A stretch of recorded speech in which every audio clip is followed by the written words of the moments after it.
ফেব্রুয়ারি 2025 কুম্ভমেলার যাত্রায় রওনা দিলাম। আনরিজার্ভ টিকিটে যাব, কোনো টিকিট কাটার নেই। একজনকে টিকিট কাটতে দিয়েছিলাম, স্টেশনে আসার আগে তিনি বললেন তিনি টিকিট কাটতে পারেননি। তো এখন অগত্যা আনরিজার্ভ টিকিট কেটে কুম্ভমেলার রওনা দিলাম। টিকিটের মূল্য নিল 250 টাকা এখান থেকে প্রয়াগরাজ পর্যন্ত।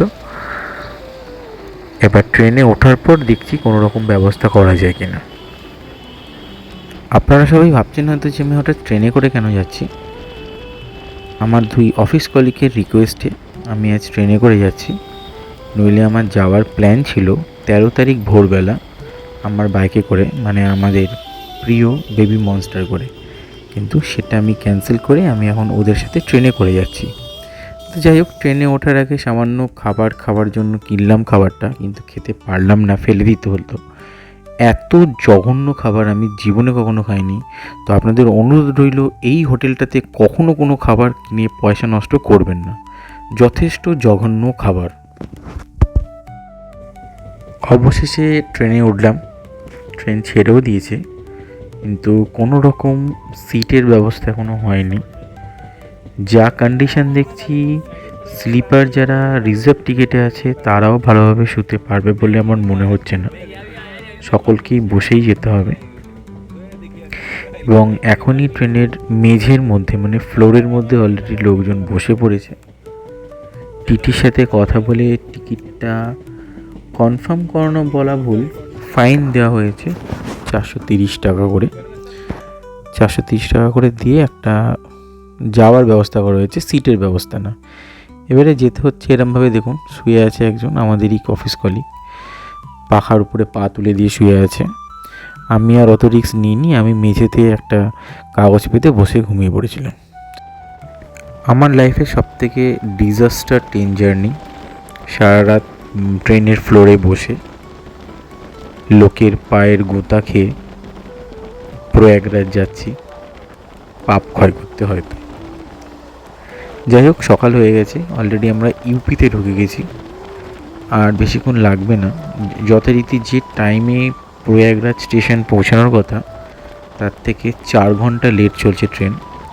10:30টায় পৌঁছানো উচিত ছিল, কিন্তু এখনও পর্যন্ত পৌঁছায়নি। জানি না কতদূর কি পৌঁছাতে পারবো, দেখা যাক কি হয়। 144 বছর ছাড়া একটা মহাকুম্ভ হয়, আর 2025 যেটা হচ্ছে এটা মহাকুম্ভ মেলা। এই মেলা আবার 144 বছর পরে হবে, অর্থাৎ আগামী যে প্রজন্ম জন্মাবে আগামী 2-4 বছরের মধ্যে বা আগামী 10 বছরের মধ্যে, তাদের ভাগ্যে মহাকুম্ভ মেলা দেখা কোনোভাবেই পসিবল হবে না। তো এই সুযোগ আমি পেয়েছি, তাই আমি হাতছাড়া করতে চাইনি, আমি কুম্ভ মেলার দিকে রওনা দিয়ে দিয়েছি।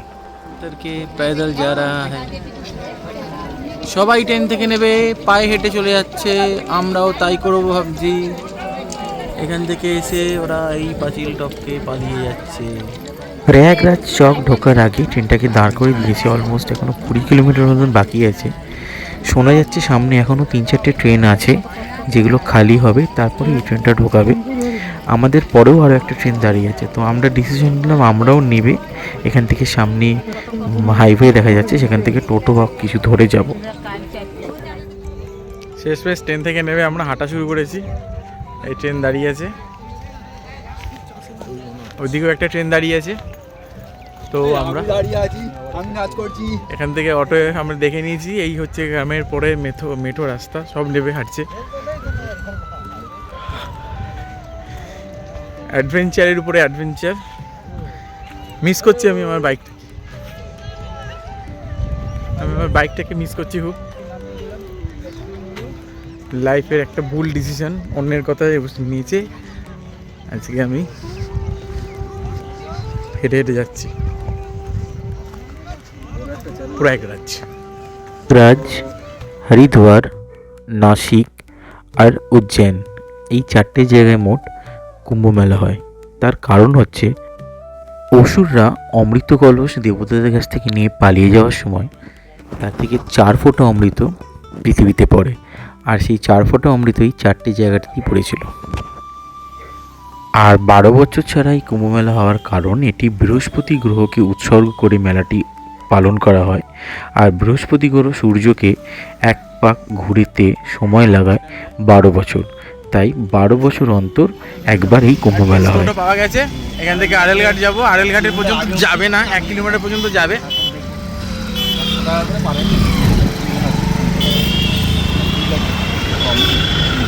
ঠিকই আছে, ক্রাইসিসের সময় ট্রেন বন্ধ হয়ে গেছে, সেই সময় আমরা যাচ্ছি। ওরা আমাদেরকে হেল্প করছে ভাইয়া।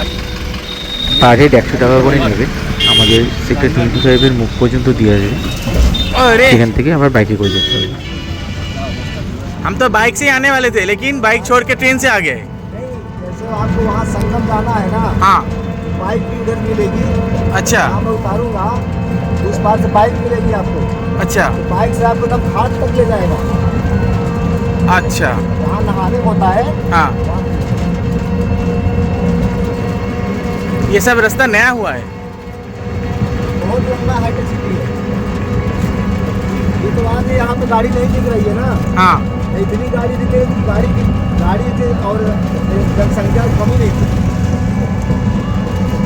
ये जाम था क्या? पूरा जाम, पूरा बंद, ये भी वो भी। मौनी अवस्था के दिन थे। मौनी अमावस्या के दिन। अच्छा, अभी गाड़ी को जाने नहीं देते हैं। अरे यहाँ कोई पैदल जाने की दिक्कत होगा। कितना दूर होगा यहाँ से लगभग? संगम नहीं, आड़ेल घाट अरल गाड़ी यहाँ पड़ेगा 4 किलोमीटर, वहाँ लेके 5 में पड़ेगा। 5 किलोमीटर, और फिर वहाँ से पैदल जाना होगा 1 किलोमीटर। पहले पैदल जाना होगा। ओके, आपका घर यहीं पे है? तभी तो लेके चल रहा हूँ, नहीं तो हम भी ना भटकते। सही है। हम लोग आए वेस्ट बंगाल से। बेंगलोर से। वेस्ट बंगाल, पश्चिम बांग्ला, कोलकाता से। এটা আর একটা রাস্তা। অবশেষে আমরা আহেল ঘাটের দিকে রওনা দিয়েছি। এই জায়গাটার নাম সরস্বতী হাইটেক সিটি প্রয়াগরাজ। সব জায়গার মানুষরাই সুযোগের সদ্ব্যবহার করতে চায়।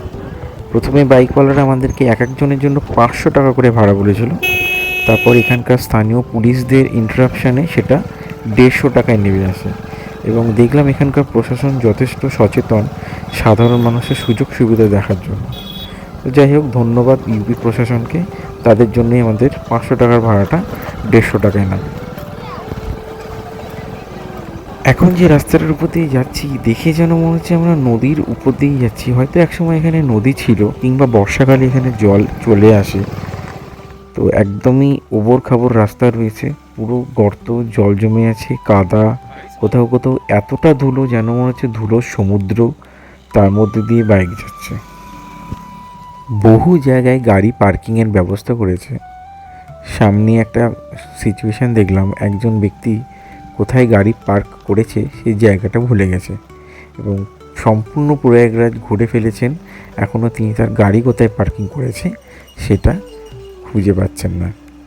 তো যাই হোক, ওনার উচিত ছিল গাড়িটা পার্কিং করার পর সেখান থেকে একখানা লোকেশান সেন্ড করে নিজের নাম্বারে রেখে দেওয়া, যাতে করে গাড়ি পার্কিংটা খোঁজা খুব ইজি হয়।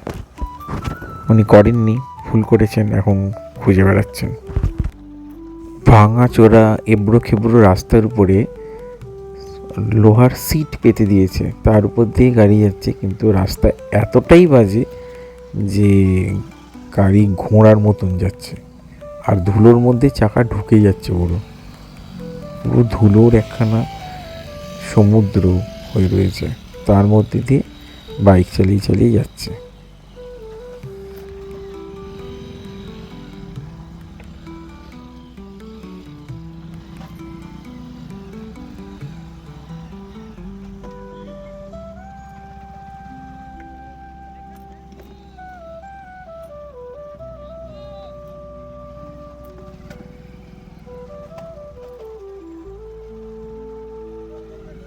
কৈলাস পার্কিং।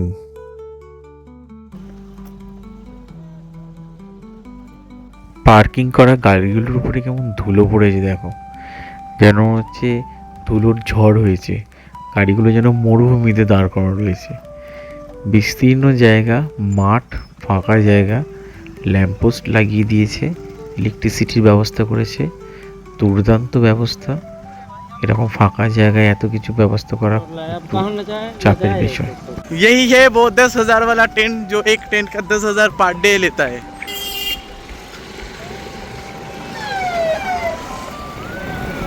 এটা যেটা দেখছেন এটা সরস্বতী নদী, আর সেই দূরে যে ব্রিজটা দেখা যাচ্ছে সেই ব্রিজের পরে হচ্ছে গঙ্গা আছে, আর যমুনা আছে। যতই আমরা আড়েল ঘাটের দিকে এগিয়ে যাচ্ছি এক্সাইটমেন্ট তত বাড়ছে, আর তত কুম্ভ মেলাটা দেখার ইচ্ছা আরও প্রবল হচ্ছে, আর ততই হচ্ছে সঙ্গমে যাওয়ার ইচ্ছা। আর কন্ট্রোল করা যাচ্ছে না, মনে হচ্ছে আর কতক্ষণে পৌঁছাবো সঙ্গম ঘাটে। আজ মাঘী পূর্ণিমা, আর সম্ভবত আজকে প্রায় 10 কোটি মানুষের সমাগম হতে পারে এই মহা কুম্ভমেলা সঙ্গম ঘাটে পুণ্য স্নানের উদ্দেশ্যে। ইতিমধ্যে ভিড় আমরা দেখতে পাচ্ছি। আমরা সঙ্গমের দিকে যাচ্ছি আড়েল ঘাট দিয়ে, কিন্তু আড়েল ঘাটের দিকে ভিড়টা অতটা হবে না, হবে হচ্ছে আড়েল ঘাটের অপোজিট সাইডে, যেখানে মেন কুম্ভ মেলাটার বেশিরভাগ অংশটা ওখানেই আছে। আর ওইদিকে সব থেকে বেশি ভিড়। আর এই যারা বাইকে করে যাচ্ছি যাদের, তারা বলছেন যে ওখান দিয়ে গেলে আজকে স্নান করা অসম্ভব ছিল, কারণ ওখানে ব্যারিকেড দিয়ে লাইন দিয়ে দিয়ে স্নান করাচ্ছে, জলে নামাচ্ছে। তো সেই কারণে আমরা ওইদিকে যাইনি। খুব ভাগ্য ভালো আমাদের।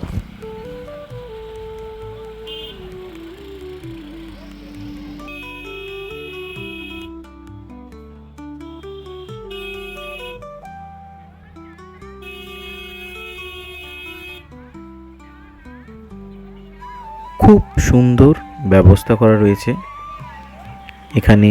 রাস্তায় রাস্তায় শৌচালয় লাগানো রয়েছে, জলের ব্যবস্থা করা রয়েছে, প্রচুর ভান্ডারা রয়েছে, মানে কারোর কোনো অসুবিধা হবে না।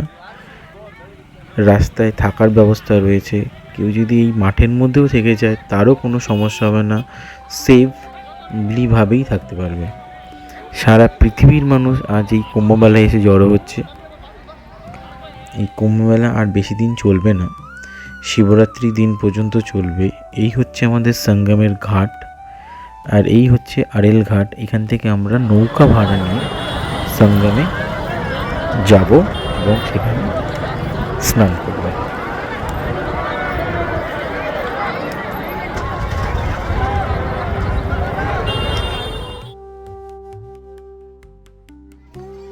বাইক থেকে নেমে আমরা এবারে পদব্রজে মেলার ভিতরে প্রবেশ করছি। মেলার মধ্যে যত্রতত্র মালা পুঁথিওয়ালারা বসে আছে, সিঁদুরের নানান রকমের কালারের সিঁদুর নিয়ে বসে আছে। তাদের কাছে এক ধরনের নতুন জিনিস দেখলাম, গুঁড়ো আলতা, যেটা আমি আগে কখনো দেখিনি। আর অনেক রকমের মালা পুঁথি রুদ্রাক্ষ এসব নিয়ে বসে আছেন, মানে বিক্রি করছেন। যার ইচ্ছা হবে কিনবে, যার ইচ্ছা হবে কিনবে না, বাধ্যতামূলক নেই। এবং কারোর পিছনে ওরা পড়ে যাচ্ছে না, নিন্না নিন্না নিন্না এই ধরনের জিনিস ওরা করছে না। এরা জাস্ট বসে আছে, যে যাচ্ছে তারা দাম দর করছে, কিনছে। ডাব্বা নিতে হবে একটা। নৌকা কত থেকে নিই, ডাব্বা তো পড়ে না।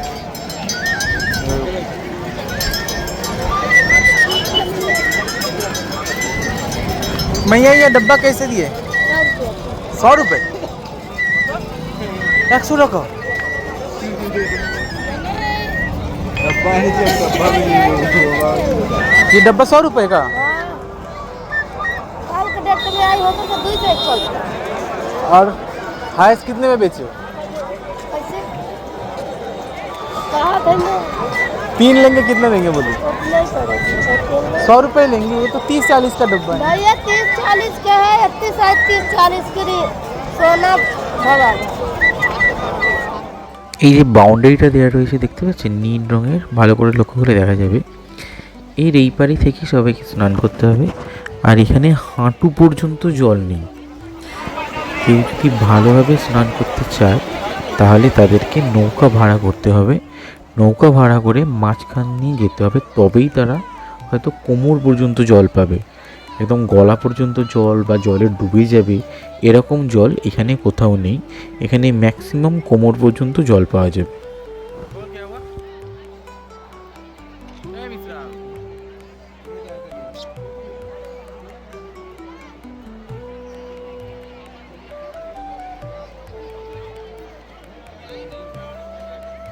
আমরা চলে এসেছি জামা কাপড় খুলে অর্ধেক উলঙ্গ হয়ে হাঁটতে হাঁটতে যাচ্ছি। अमेरिका पासवान आप सुबह से मेले में सो गए हैं। জয় শ্রীরাম, জয় শ্রীরাম, জয় শ্রীরাম।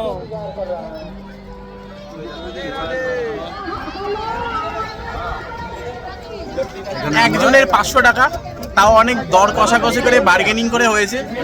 10,000 টাকা চাইছিল পুরো নৌকা, সেই জায়গায় একজনের 500 টাকায় রাজি হয়েছে। দেখা যাক কত আসবে, যত কমবে। भैया লাইফ জ্যাকেট পরতে হবে, কারণ এখানকার প্রশাসনিক ব্যবস্থার জন্য পড়তে হবে, নইলে হাঁটু পর্যন্ত জল আছে, এমনি কোনো ভয় নেই। গঙ্গা নদীতে সাঁতার শিখেছি, আর হাঁটু পর্যন্ত জলে কি ভয় পাবো? সেই না মিশ্রা? हाँ जय बम बम भोले জয় শ্রীরাম। जय श्री राम। আর মাত্র কয়েকটা মুহূর্ত বাকি, যখন আমরা গঙ্গা যমুনা সরস্বতী 3 নদীর সঙ্গমস্থলে স্নান করব আর ডুবকি লাগাবো। পূর্ণ হবে কি হবে না জানি না, মনে শান্তি পাচ্ছি অনেক এই কথাটা ভেবে। আপনারা দেখতে থাকুন, একটু ব্রেক নিন, পরবর্তী পার্টে বাকি অংশটা দেখতে পাবেন। ধন্যবাদ।